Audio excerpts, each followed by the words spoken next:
आज का सुसमाचार लूकस अध्याय 24 पद संख्या 13 से 35 तक। उसी दिन दो शिष्य इन सब घटनाओं पर बातें करते हुए एमाउस नामक गांव जा रहे थे। वह यरूशलेम से कोई 4 कोस दूर है। वे आपस में बातचीत और विचार विमर्श कर ही रहे थे कि ईसा स्वयं आकर उनके साथ हो लिए, परंतु शिष्यों की आंखें उन्हें पहचानने में असमर्थ रही। ईसा ने उनसे कहा, आप लोग राह चलते किस विषय पर बातचीत कर रहे हैं? वे रुक गए, उनके मुख मलिन थे। उनमें एक क्लेओपस ने उत्तर दिया, यरूशलेम में रहने वालों में आप ही एक ऐसा हैं जो यह नहीं जानते कि वहाँ इन दिनों क्या क्या हुआ है। ईसा ने उनसे कहा, क्या हुआ है? उन्होंने उत्तर दिया, बात ईसा नाज़री की है। वे ईश्वर और समस्त जनता की दृष्टि में कर्म और वचन के शक्तिशाली नबी थे।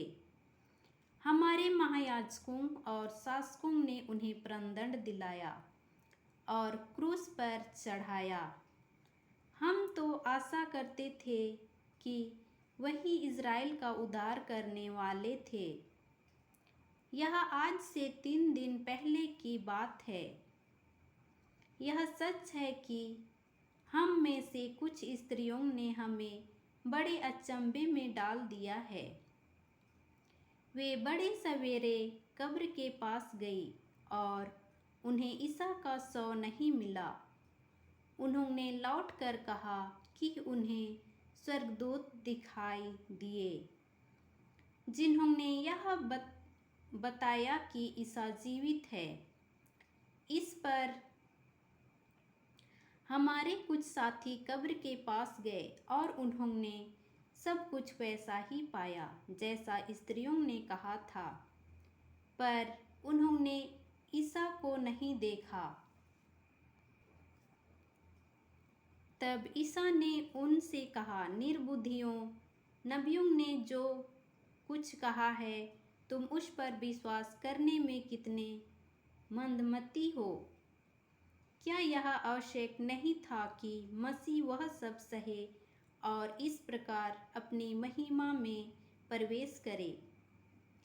तब ईसा ने मूसा से लेकर अन्य सब नबियों का हवाला देते हुए अपने विषय में जो कुछ धर्म ग्रंथ में लिखा है वह सब उन्हें समझाया।